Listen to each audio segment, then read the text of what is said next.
AI 1962, it's a Supreme Court landmark judgment. In this case, says that a legislature,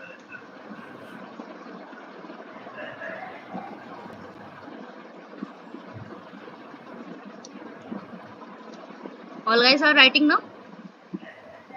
Please write down. A legislation can't force a legislation can't force all circumstances which may arise, and hence a legislation can't force all circumstances which may arise, and hence a legislation can't lays down the procedure. A legislation can't force all circumstances which may arise, and hence a legislature can't lays down the procedure for each and every individuality. The very nature of a civil is so expensive for each and every individuality. The very nature of civil is so expensive. The very nature of civil is so expensive, unlike criminal matter, that we can't say CPC is exhaustive in nature.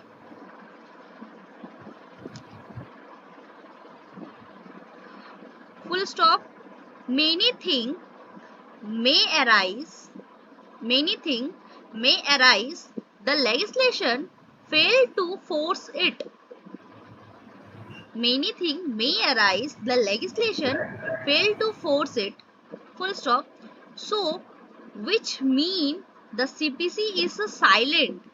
So, which mean CPC is a silent. So, what will court do then? Then the court will apply the rule of justice, conscience of equity, like a natural justice.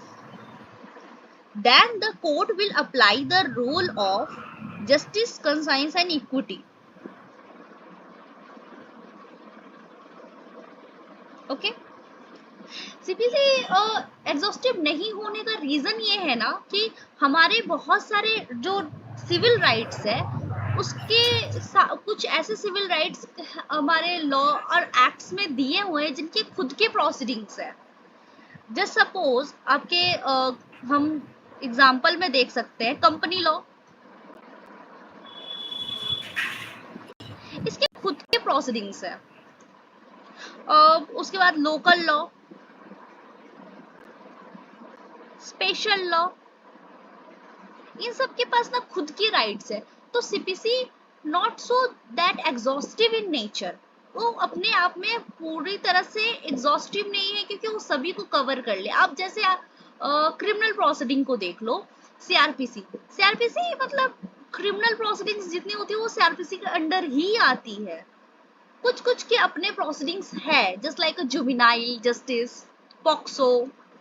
But वो लोग कहाँ से arise हुए हैं? POCSO के भी कुछ कुछ प्रावधान आपको सीपीसी से सीआरपीसी से रिलेट करते हैं. जुवेनाइल जस्टिस के भी रिलेट करते हैं. प्रोविजन एंड ऑफेंडर एक्ट्स है उसके भी रिलेट करते हैं 360 सीआरपीसी. तो सीआरपीसी ने कहीं ना कहीं कवर तो किया है, but CPC is not so exhaustive in nature.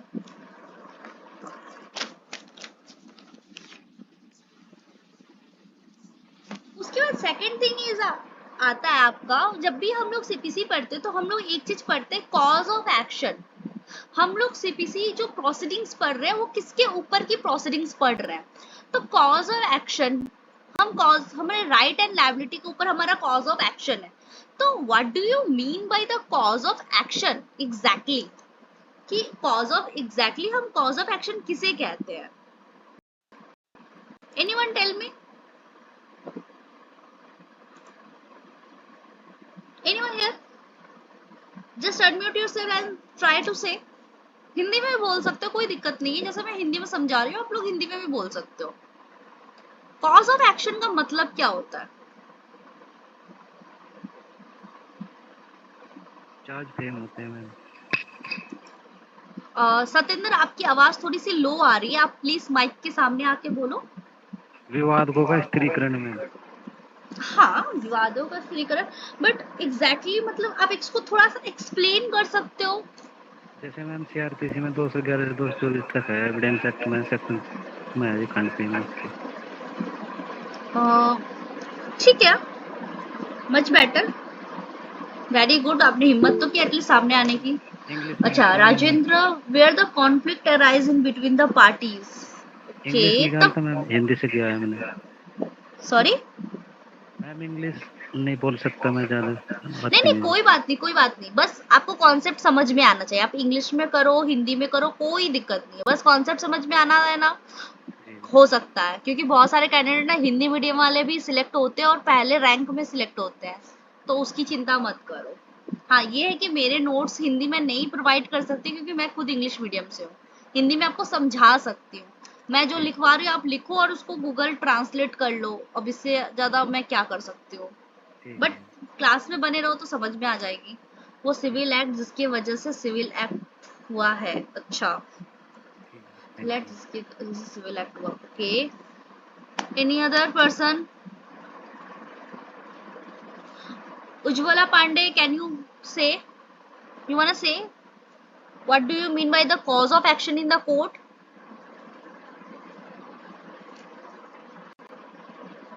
Okay, a cause related to the right and liability of the party about which the action in court is rise. Okay, very good. Actually देखो, interact करने से कितने सारे answers हमें निकल के मिले ना, हो सकता है मुझे भी नहीं पता होगा बहुत सारे पॉइंट जो आप लोग को पता है, तो वो इंटरेक्ट करने से ही आते हैं। So try to interact every day. चलो, कॉज ऑफ एक्शन के बारे में हम लोग लिखते हैं, just write down. The cause of action broadly speaking is a reason. The cause of action broadly speaking is a reason to compel a person to go to the court. देखो कितना सुंदर से हमारा आंसर निकल के आया कि cause of action एक रीजन है जिसकी वजह से इंसान मजबूर हो जाता है कि वो कोर्ट में जाए। A cause of action, those circumstances, a cause of action, those circumstances which lead the plaintiff, the cause of action, those circumstances which leads the plaintiff to file a suit. Cause of action एक circumstances हमें create करते हैं जिसके कारण हमें एक reason मिलता है कि हम फाइल कर सकते हैं सूट को, which lead the plaintiff files a suit. And those circumstances, again you write, and those circumstances to have, those circumstances plaintiff have to prove.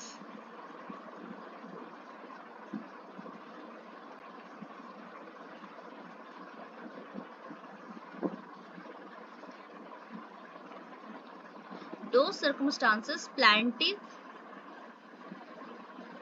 have to prove.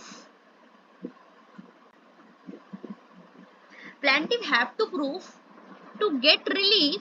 In other word, plaintiff have to prove to get relief. To get relief.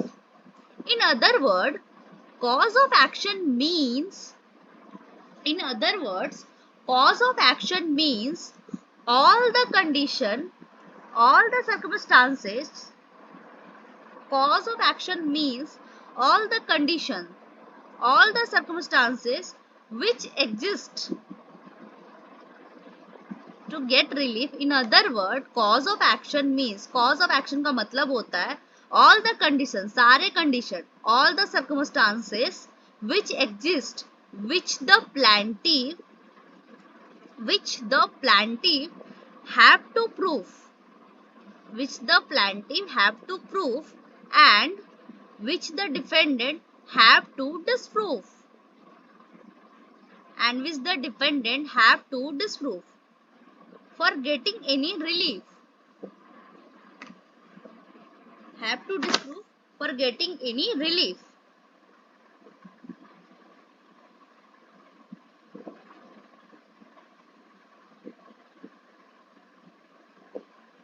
In other words, the circumstances is no there, then there is a no cause of action.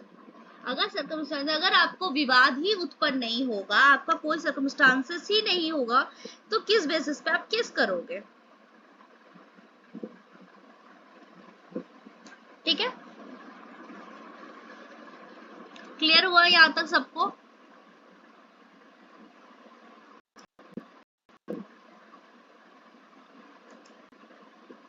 All clear?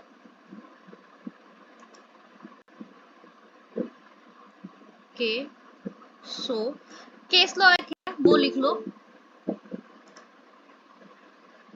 के चलो आगे बढ़ते हैं, उसी में आप एक case law है वो आप लिख लो। हरिशंकर जैन वर्सेस सोनिया गांधी।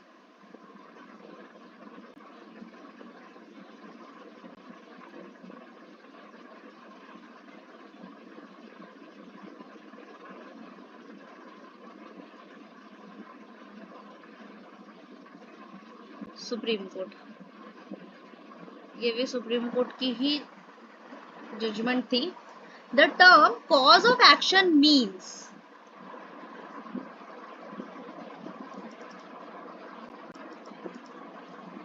लिखना स्टार्ट करो। The term cause of action means that, the term cause of action means that every fact which would be necessary. The term cause of action means that every fact which would be necessary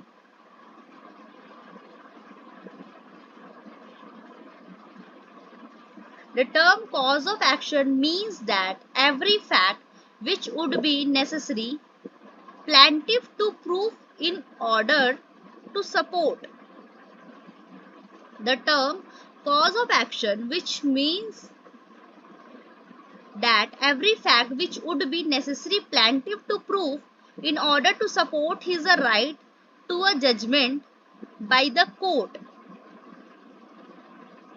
If the plaintiff fails to file material fact, if the plaintiff fails to file material fact, it would be incomplete cause of action and claim become bad. जो claim लग रहा है वो bad, मतलब कोई reason ही नहीं होगा, क्योंकि आप सर्कमस्टांसेस ही नहीं बता पा रहे हो। आप बोल रहे हो कि सामने वाला दोषी है, चलो भैया मान लिए दोषी है, क्या सर्कमस्टांसेस में दोषी है, क्या अपराध किया है उसने, बताओ तो। वो आया मेरे घर पे, उसने मेरे पे वार किया, मेरे घर से कुछ चोरी किया, कुछ तो सर्कमस्टांसेस आप बताओगे। जब आपके पास सर्कमस्टांसेस ही नहीं होंगे, आप बोलोगे कि सामने वाला दोषी, उसने कोई अपराध किया, तो भैया क्या अपराध किया है, सर्कमस्टांसेस तो बताओ। ऐवे तो आप किसी पे इंजाम नहीं लगा सकते, तो आपका कॉज ऑफ एक्शन बैड हो जाएगा। बस यही बता रहा है। In another judgment, the Supreme Court weighed the further decided word cause of action. फिर एक और केस आया था जहां पे सुप्रीम कोर्ट ने एक और जजमेंट दिया था। केस लिख लो, यहाँ पे था Rajasthan high court and association versus, sorry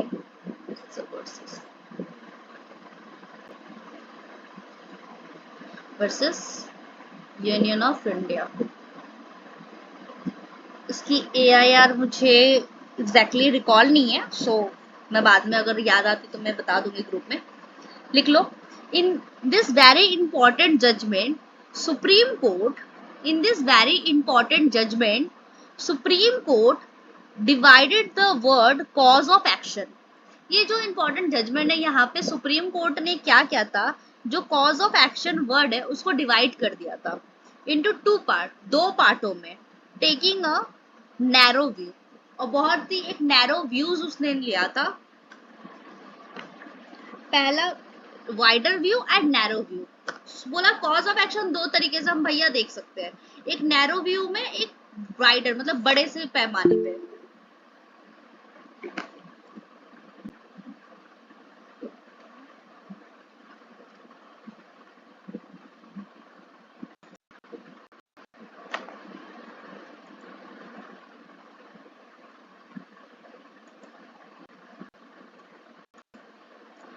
okay, now narrow view लिखो और उसके सामने एक एरो दो, क्योंकि दोनों व्यूज को हमें लिखना है कि नैरो व्यू में सुप्रीम कोर्ट ने कॉज ऑफ एक्शन को क्या बताया और वाइडर व्यू में क्या बताया। मैम কোন সাবজেক্ট পড়াচ্ছেন? ACPC ও ওকে ম্যাম সিপিসি কোন টপিক? CPC এখন আমি ইন্ট্রোডাকশন দিচ্ছি। ও আচ্ছা ঠিক আছে। হ্যাঁ, আমি রেকর্ডিং দিয়ে দিও, রেকর্ডিং হচ্ছে, রেকর্ডিং দিয়ে দেবো। नैरो व्यू, अब नैरो व्यू को लिखो, नैरो व्यू और वाइडर व्यू को, मतलब जो कॉज ऑफ एक्शन वर्ड है इसको दो भागों में बांटा, तो नैरो व्यू में क्या बताया गया और वाइडर व्यू में क्या लिया गया ये हमें जानना है। तो नैरो व्यू जो है यहाँ पे बोला गया disclose only circumstances matter. Narrow view मतलब अगर आप कॉज ऑफ एक्शन का एक जो नैरो व्यू देखते तो उसमें सिर्फ ऊपर ऊपर से आपका डिस्क्लोज किया जाता है कि circumstances, only the circumstances matter, मतलब कि सामने वाले ने मेरा सामान चोरी किया, मुझे सके उसी ने चोरी किया, इंजाम लगा दिया मैंने, just disclose only circumstantial matter, circumstantial matter को मैंने डिस्क्लोज कर दिया, that's it, this is called the narrow view. Wider view में क्या जाता है, उसके बाद आप नीचे लिखो वाइडर व्यू और ऐसे ही एरो देना, वहां पे लिखो वाइडर व्यू को।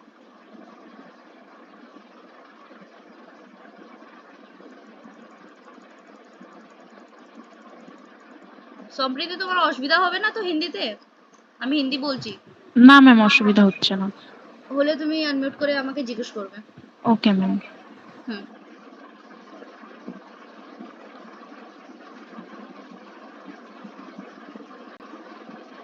Wider view, just write down in the wider view. Wider view क्या था, कॉज ऑफ एक्शन का एक बड़ा पैमाना, क्या बड़ा वर्ड मतलब उसका बड़ा पार्ट क्या होता है कॉज ऑफ एक्शन में, जब हम लोग कहीं भी कॉज ऑफ एक्शन लगाते हैं तो इन कंपेरेंस एवरी सिंगल फैक्ट, हम वहां पे छोटे से छोटे फैक्ट्स को बोलते हैं, जस्ट लाइक कि वो आया तो था, बैठा तो था मेरे घर में, बट जाते वक्त जल्दी भागा, मैंने उसको रोकने की कोशिश भी की, डिनर के लिए आया था लेकिन बिना डिनर किए चला गया, उसके बाद मेरा आईफोन गायब हुआ। तो क्या हो रहा है, यहाँ पे छोटे छोटे जो फैक्ट्स है ना वो डिस्क्लोज कर रहा है।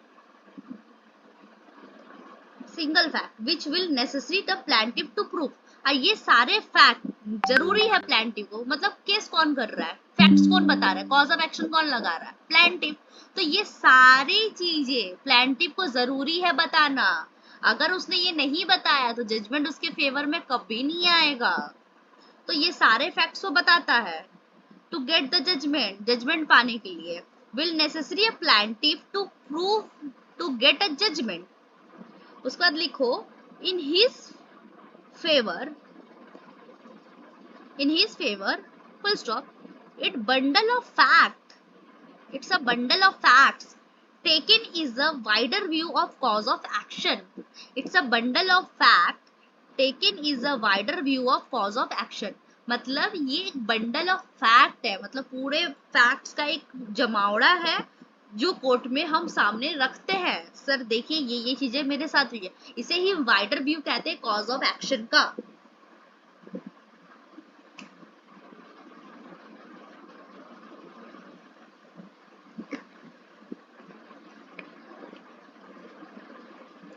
समझ में आए सबको?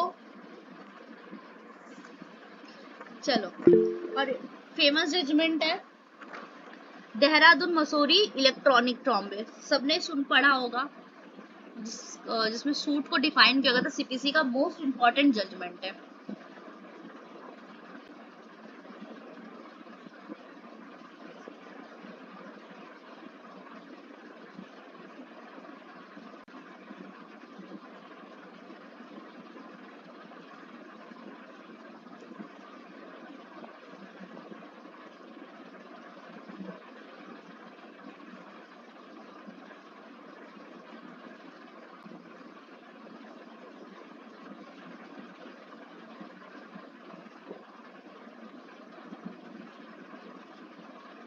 ये वर्सेस है। उसके बाद यहाँ पे है Hansraj,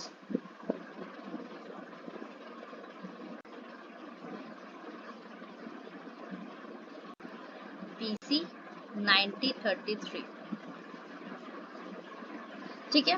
Dehradun Mussoorie electronic Trombay corporation versus Hansraj PC 1933। इसमें क्या बोला गया था, इसमें कहा गया था, सूट को डिफाइन किया गया था। देखो कॉज ऑफ एक्शन तो हम समझ गए कि कॉज ऑफ एक्शन किसे कहते हैं। अब हमें ये समझना है कि सूट किसे कहते हैं। सूट कहने से क्या मतलब है हमारा। Suit means a civil proceeding instituted by a filing on plan.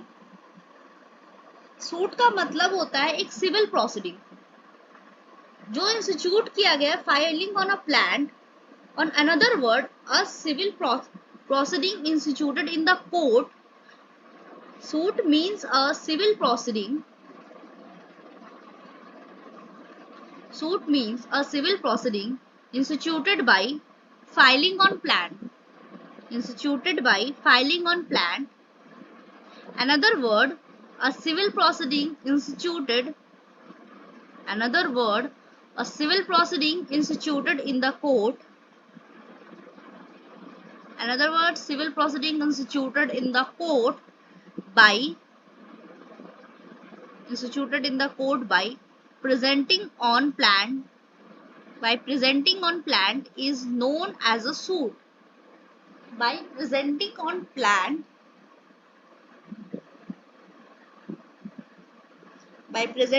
plan is known as suit.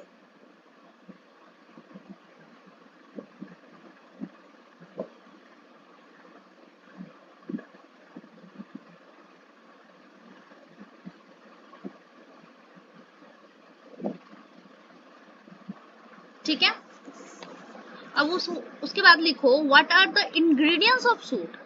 Now we have a talk about, हम ये जानेंगे कि सूट के इंग्रेडिएंट्स क्या होते हैं, क्या क्या रहेगा, तो हम समझेंगे अच्छा ये एक प्रॉपर सूट है। वरना एप्लीकेशन भी होता है, अपील भी होता है, तो सूट क्या है, सूट एग्जैक्टली सूट किसे कहेंगे ये हमें जानना है।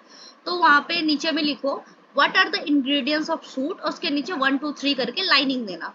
First, there must be 2 opposing party.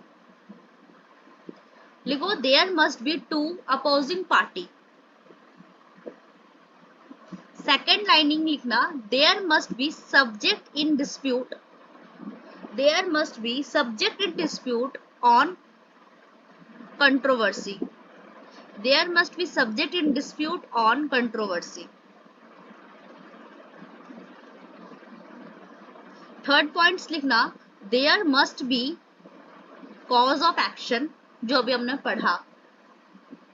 Fourth point लिखना there should be claim of relief. Fourth point में आता है अपना there should be claim of relief.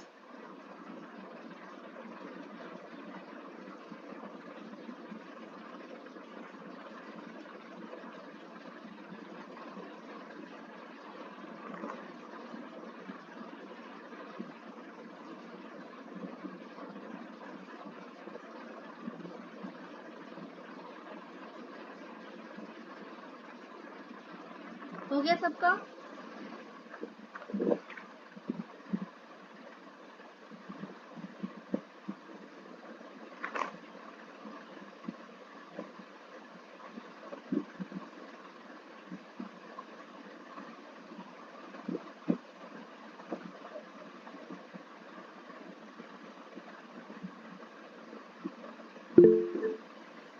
Okay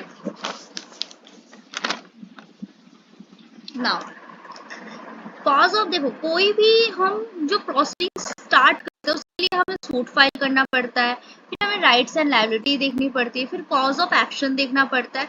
तो ये सारी चीजें हमें जानना बहुत जरूरी होता है कि ये है क्या एग्जैक्टली क्योंकि जब आप लोग प्रैक्टिसिंग में जाओगे या इन फ्यूचर जज बनोगे तो आपके पास मान लो एप्लीकेशन आया और आपको लगा कि अरे यहाँ तो प्लेंटिफ है, डिफेंडेंट है और नॉर्मल सा उनके बीच में फैक्टर इश्यू हुआ है, चलो ये वाला सूट है, लेकिन हो सकता है वो एप्लीकेशन हो सकता है वो कुछ और हो।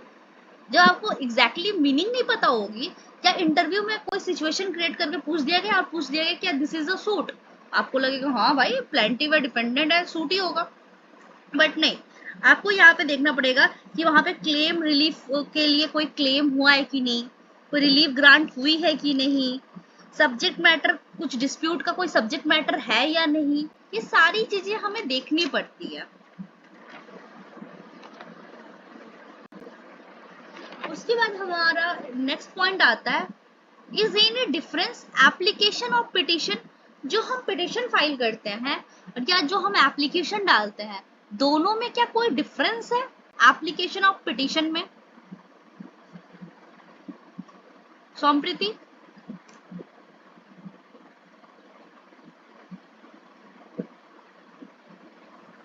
হ্যাঁ ম্যাম বলুন আর একবার। বলছি কি অ্যাপ্লিকেশন আর পিটিশন মধ্যে কোনো ডিফারেন্স আছে? অ্যাপ্লিকেশন আর পিটিশন ম্যাম আইডিয়া নেই। Okay, Ankit, Rajendra, Satyendra, Nishtha, any other person, any idea? Okay cool, कोई बात नहीं। Application and petitions are the synonyms, अंतर तो इनमें वैसा कुछ खास है नहीं, दिस इज अ सिनोनिम्स, बस एक केस में लिखा गया था, और क्यों मैं ये बोल रही हूँ, केस में बताया गया था, केस का नाम था यहाँ पे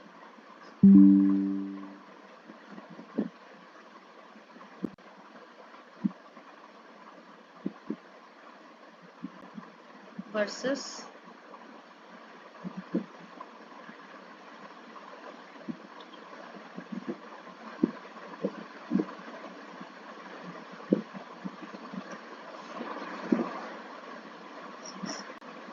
supreme court.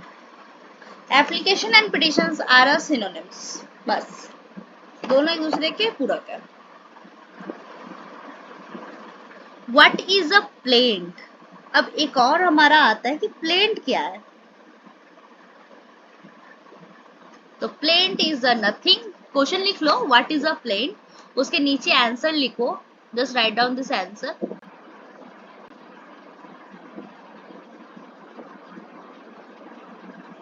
Plaint is a creation of CPC, बस बात खत्म।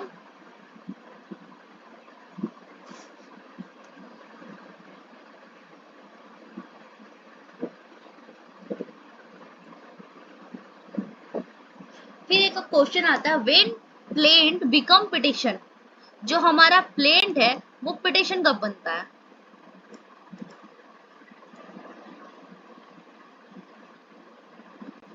देखो ये सारी चीजें बुक्स में नहीं मिलेगी, बहुत सारी बुक्स मेरे पास भी है जो मैंने चेकआउट की है, पढ़ी भी है, बट जनरली बुक्स में ये सारे नॉलेजेस नहीं मिलते हैं। बुक्स के कुछ लाइनिंग्स में कुछ है, कुछ लाइनिंग को मैंने जोड़ जोड़ के नोट्स को प्रिपेयर किया, सो मेक श्योर कि आप लोग नोट्स कर रहे हो, क्योंकि बाद में ये नोट्स कहीं नहीं मिलेंगे ना मेरे कहीं पे लिखे हुए, मैंने रनिंग नोट्स ही बनाया, मे बी मेरे से भी गुम हो जाए, तो आपके पास एटलीस्ट आप अच्छे से फ्रेश नोट्स रखो, क्योंकि बाद में आके पूछोगे कि मैम नोट्स दे दो या कहीं से दे दो, तो मैं कोई हेल्प नहीं कर सकती किसी का। Just write down the question, when petition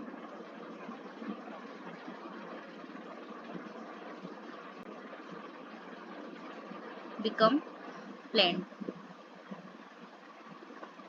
petition plaint कब बनता है?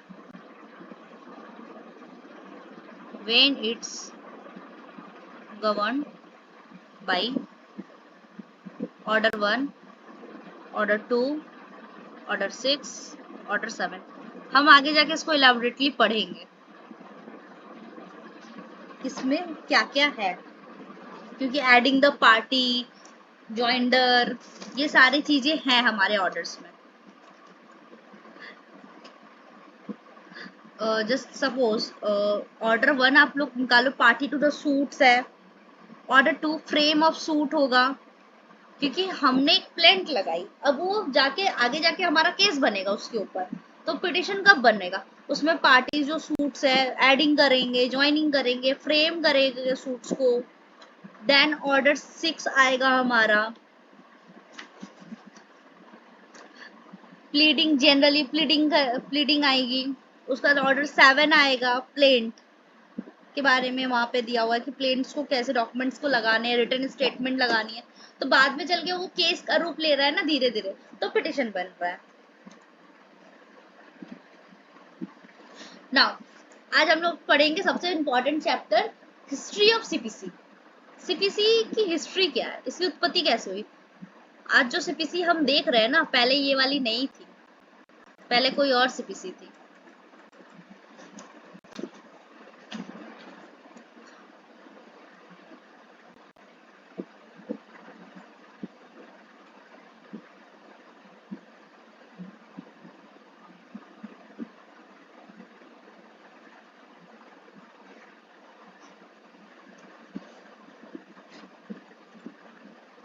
सबसे पहले जो आई थी ना, फर्स्ट टाइम 1859 की सीपीसी आई थी। There was a area, the first time uniform CPC, civil proceeding comes।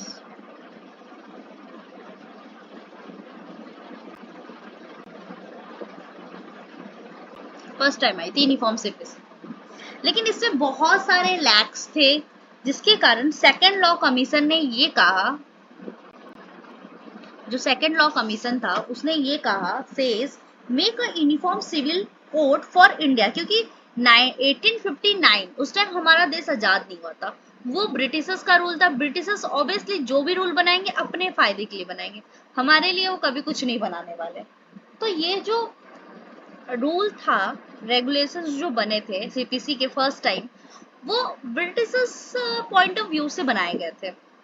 उसके बाद जब सेकेंड लॉ कमीशन आया, उसने ये बोला कि हमें जो सीपीसी है, सिविल कोड है, फॉर इंडिया के लिए चाहिए, it's made for the presidency. तो पहली बार 4 ड्राफ्ट दिए गए थे, अब प्रेसिडेंसी जगह के लिए सीपीसी बनाई गई थी। प्रेसिडेंसी जो 4 प्रेसिडेंसीज थे वहां पे सीपीसी को फॉर्म पहले किया गया।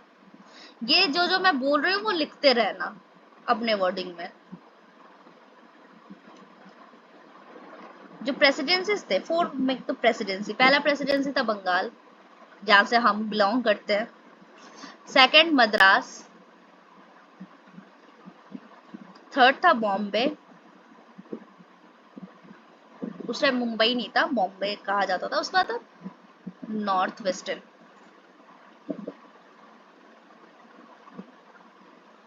प्रोविंसी। इस जगहों पे सीपीसी की मांग की गई थी कि सीपीसी इंडिया के लिए बनाया जाना चाहिए।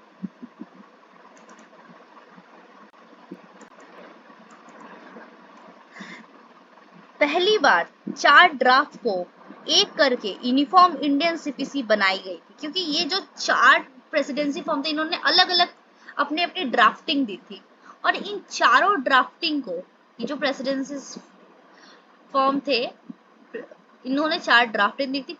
फर्स्ट टाइम 4 ड्राफ्ट को एक करके एक सीपीसी बनाया गया था।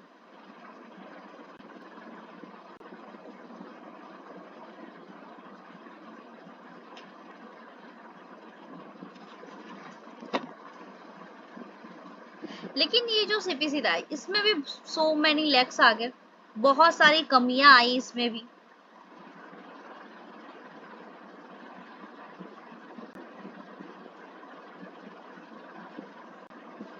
So many lacks are there. Now the amendment 1877 of CPC.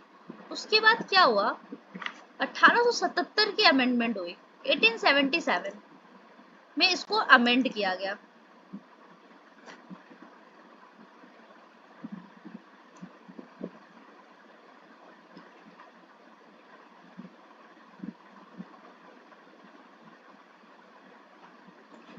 Amend किया गया सीपीसी को। अब उसके बाद सीपीसी में क्या हुआ, नाउ सेक्शन 130 सेक्शंस आए। ये जो 130 सेक्शंस थे ना, आए नहीं सॉरी, ये 130 सेक्शन को अमेंड किया गया था इस अमेंडमेंट एक्ट के तहत। पहले जो सीपीसी में 130 जो सेक्शंस थे, पूरे सेक्शन को अमेंड कर दिया, बोला कि नहीं सीपीसी ही गलत है, हमें दूसरी चाहिए सीपीसी, हम पूरा सेक्शन ही अमेंड कर दिया उन्होंने। फिर इसमें भी बहुत सारी कमियां रह गई अमेंडमेंट के बाद भी। फिर एक अमेंडमेंट आया 1882 अमेंडमेंट एक्ट।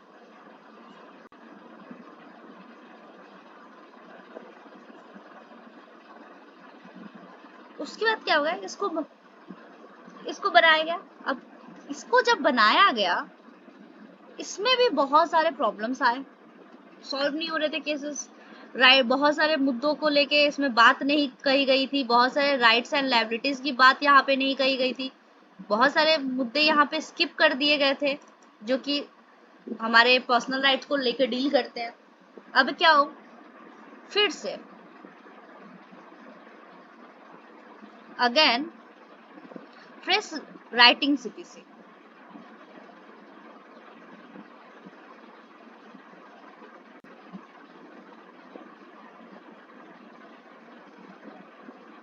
हमारा सीपीसी फिर से राइट किया गया, फ्रेश राइटिंग। अब कहा कि हम अमेंडमेंट नहीं करेंगे, इसको पूरा कैंसिल करो भैया, हम नया बुक निकालेंगे। ये चीज हमारी चल नहीं रही। और ये काम किसके, रीराइटिंग किसने की थी, ये बहुत इंपॉर्टेंट नाम है, याद रखना और लिख लेना।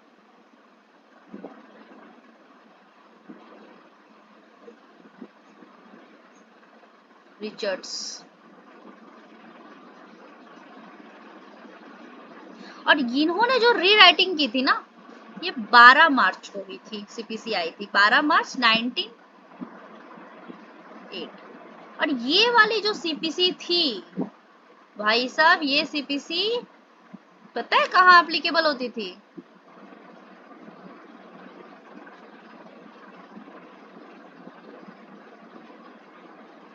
पाकिस्तान की आज की सीपीसी है ये, पाकिस्तान में भी अप्लाई होती थी।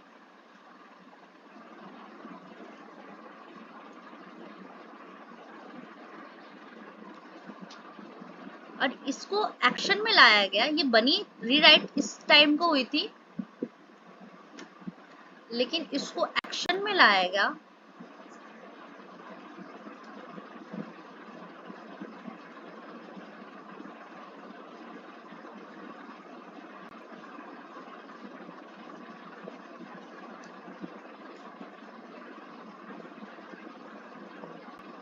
सुनो 1 जनवरी 1999 को इसको एक्शन में लाया गया। नाउ क्लियर, सीपीसी की हिस्ट्री समझ में आई।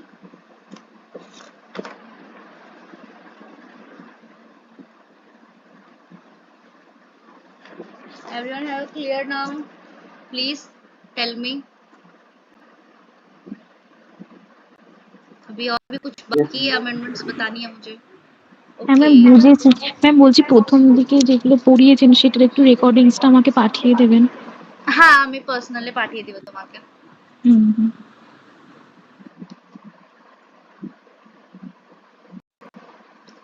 ওকে, নাও just a second.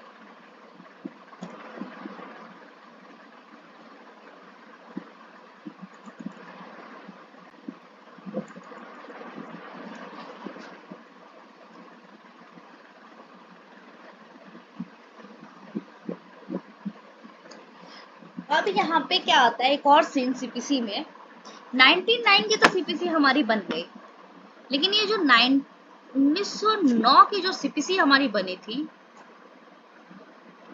इसके बाद भी आए थे अमेंडमेंट्स जो बहुत इंपॉर्टेंट अमेंडमेंट्स है।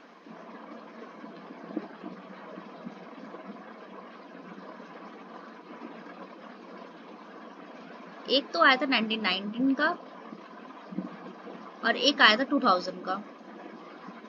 यहाँ पे बैठे हुए बहुत सारे लोगों का डेट ऑफ बर्थ होगा ये सारा। ये आया था both this amendment targeting how faster CPC, CPC को कैसे फास्ट किया जाए, जो प्रोसीडिंग्स है ना, मतलब लेंदी ना चल के कैसे फास्ट किया गया। उसी में आर्बिट्रेशन वाली बात जोड़ी गई कि यार अगर आपको लग रहा है कि कोर्ट में ज्यादा प्रॉब्लम आउट ऑफ सेटलमेंट करना है या आर्बिट्रेशन में जाना है, तो वो सारी चीजें इसी अमेंडमेंट्स के दौरान जोड़ी गई थी। लिख लो, उसके नीचे लिखना both this amendment targeting how the faster CPC. इसके पहले भी एक अमेंडमेंट था 1976 का, जो अमेंडमेंट था, इसके बीच में भी जो अमेंडमेंट्स हुए थे उसके बीच में जो एक अमेंडमेंट था वो 1976 का एक अमेंडमेंट था। 1976 अमेंडमेंट वेरी वाइड अमेंडमेंट, लिखते रहना 1976 amendment very wide amendment targeting way structure of CPC. इसने टारगेट किया था स्ट्रक्चर, सीपीसी के पूरे स्ट्रक्चर को चेंज करना, कि ये जो ब्रिटिश पीढ़ियों से चलता रहा उसको थोड़ा सा चेंज किया जाए। तो ब्रिटिश स्ट्रक्चर को चेंज करने की कोशिश की गई थी। Where 1999 and 200 Act Amendment Act targeting the shorten the process of entire targeting the shorten the process, मतलब जो पूरा प्रोसीडिंग चल रहा है उसको छोटा कर दो, of entire civil system, civil system के प्रोसेस को छोटा कर दो।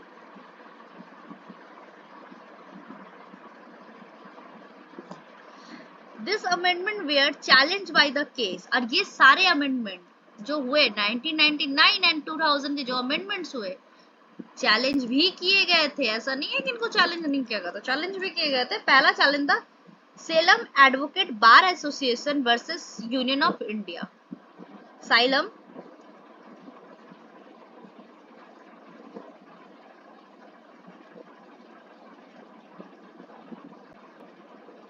Salem Advocate Bar Association versus union of India. इस केस में बोला गया challenging the constitutional validity of 1999 and 2000 act. इसमें इन दोनों अमेंडमेंट की कॉन्स्टिट्यूशनल वैलिडिटी को चैलेंज किया गया था। Basically court make a commit to go through the amendment act and gave the report। Basically क्या हुआ कि कोर्ट ने कमेटी बनाई, make a committee and go through to make a report, कि आप कमेटी बनाओ और 1919 एंड 2000 के जो भी अमेंडमेंट है उसके ऊपर आप ब्यौरा करो, जांच करो और मुझे रिपोर्ट दो कि यार सच में वो कॉन्स्टिट्यूशनल वैलिडिटी को चैलेंज कर रहा है। फिर से साइलम एडवोकेट बार एसोसिएशन का सेकंड केस फाइल हो गया। उस केस में डिस्कस किया गया था रिपोर्ट के मैटर्स को, और ये पता किया गया था कि 1999 एंड 2000 के जो अमेंडमेंट्स लाए गए उसमें एड ऑन किए गए उसमें कोई भी खराबी नहीं है। It's a general and a good.